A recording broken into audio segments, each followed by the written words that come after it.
Alright, everyone, time to take a look at the second episode of the day, which is, a ceasefire? Rio, the massive dragon, suddenly lands and stands on 2 feet. Its massive form dwarfing the entire city as Cameo calls out for it. Shoji wonders where a massive monster like this comes from as the dragon continues to roar, and all Russia can do is look up at it. Pachinko Master likewise looks up at states, sizes, and everything. But the giant starts marching towards it with its massive feet until it nearly steps on it, throwing it back to the gourmet triumvirate, forcing retreat. Constantino's Daijin Rio is possibly an ally. The dragon roars as it releases an electric breath that ignites a major section of the city and forces all the Die Rangers to cameo down and makes Russia fall on the ground with ease. Even Kaku beneath the city shakes as he wonders what's happening on the surface. The interest from Die Rangers wonder if it really is an ally, with Shoji noting he's destroying the city and Daigo despairing that they can't beat it. Ron goes after Ko as the other Die Rangers chase, but are stopped by debris as she keeps looking, forcing them to save civilians caught in the crossfire. Kamo continues to scream for Kazu, leading to him being found and stating it's the end of the world, as Rio figures the great horror king is that monster. At headquarters, the Rangers wonder how Cameo knows that the giant is called Daijin Rio. He says he doesn't know, but he just does. Kaku states he may know due to being Daimugen. The master asks what his purpose for coming to Earth is. Cameo states it's to destroy Earth, shocking the Die Rangers. He further states that since humans refuse to stop fighting, Daijin Rio has come to turn everything into nothing. Shoji wonders what he was saying. Kaku states that Daijin Rio was created to maintain order in the universe, and with all the fighting on Earth, the planet is a threat to the universe and he's come to destroy it. Daigo reasons it has to do with the Daigorma War, with Shoji stating they're fighting for justice and why he isn't just going after the Gorma.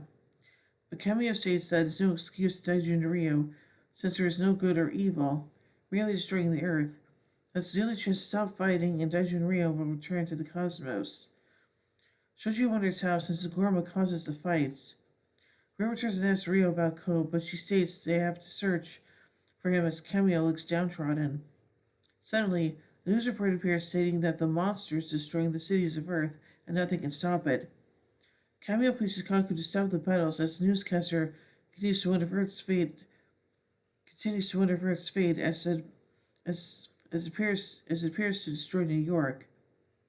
Kaku tells the Die Rangers to split up, one group to help the injured and the other to find Ko.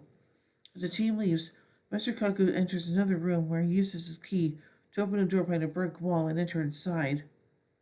He then goes down a flight of steps to a small cart, which he sits within and closes his eyes, using his power to move and control it towards an unknown destination. At the Gorma Palace, the people inside scream for the sudden appearance of Master Kaku, surprising everyone as he appears within. Shonen wonders what he's doing here as a triumphant in others rush, but he uses strange power to throw them back. Gar is surprised that he's using their Yo power, which he shouldn't be able to if he isn't Gorma. Placing on a mask, he rises up and sees Gorma 15 as he plays Go, the Emperor stating it's been a long time since they last met. As Kaku removes his mask, the Emperor sees that venturing into the enemy's territory takes guts, and that he is a fool for doing so, but will permit it due to being good friends. Wondering why he is here, Kaku asks for a truce, striking the Emperor due to the danger Earth is facing from Daijin Ryu. Gorma 15 asks if it's about the monster, and sees is curious in that the monster is not one of them, but not their ally either, wondering what it is. Kaku says unless they stop fighting, Daijin Ryu will destroy Earth, making the Emperor laugh at the foolishness while stating he knows the truth. This isn't about the monster, but that he's now afraid of the Gorma and he came here to beg for forgiveness. Kaku says it isn't, but Gorma 15 states it's useless while saying to show him, using the eye in his forehead, the rampage of Pachinko Master. Say that humans have no idea what to do now that their own monster has appeared, and this is a fortunate time for them. The Emperor says he'll take advantage of this to make the Earth his. Pachinko Master continues to rampage as the Die Rangers realize they need to summon the mythical key beast, but Kami says Daijin Ryu will return if they do. Yet Ryu reasons it's in a different country now. Kami states it can move at highest speed to wherever there's a fight. Shoji states They can only hope he won't return as the team heads off despite Cameo's pleading, transforming some of the mythical key beasts and forming into Dyreno. The Gorman mini turns to fight as the two begin to attack one another even as Cameo tells them to stop. At the Gorman Palace, the Emperor laughs and states unless they admit defeat and beg for forgiveness, he will never end the fight. However, the council begins to shake as Daijun Ryu starts attacking it, making his ice wither away and making the palace start breaking apart. The Emperor begins to fall and yells for assistance. Kakumas of Gorma 15 wants the Gorma to perish, as Zero keeps yelling to be saved. But as he falls, Kaku saves his slave and says he still doesn't understand, even as the palace continues to collapse. The Master keeps asking for a truce, but the Emperor keeps telling him no. The Derringers meanwhile attack Pachinko Master as Shoji tells Daijun Ryu to not show up, but suddenly the giant dragon suddenly appears once again. The Gorman yells for help as the god steps on it, crushing it to death before firing his breath at Dyreno, making the team fall out of the giant and reforming Dyreno into Ruseo. Daijun Ryu continues to march towards Rio, the team telling it to get out of its way. Picamo decides to turn Daimugen, saying he will save him by turning into his warrior mode and having the dragon warrior go inside for safety. Daijun Ryu roars as he marches towards Daimugen to step on it. The drum is the crushing pressure of the giant as Kazu yells out for his friend.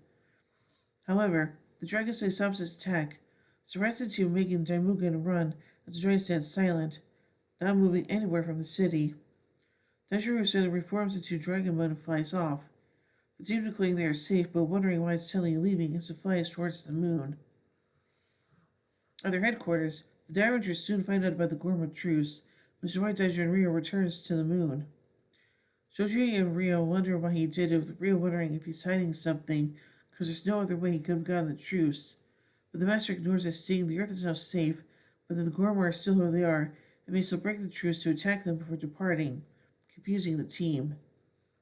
At the Gorma Palace, the Emperor apologizes, thinking he was going to die from the incident, but that it's all fine as he rises up, saying they'll see how things go for a while, and when they know the monster won't return, the truce will be ignored.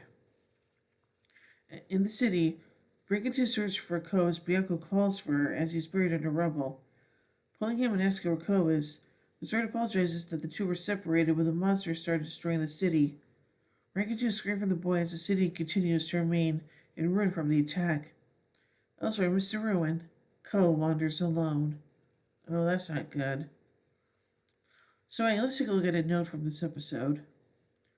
The destruction of the city and the Gorma Palace by Daijun Ryu were portrayed as another planet in the Power Transfer two-parter.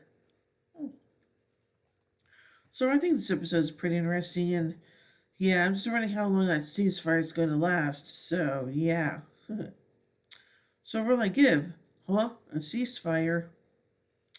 4 Megazords out of 5. When it didn't bit its way to the final episode of the day, the Demon Fist falls in the setting sun. So until then, in the words of Zordon, may the power protect you.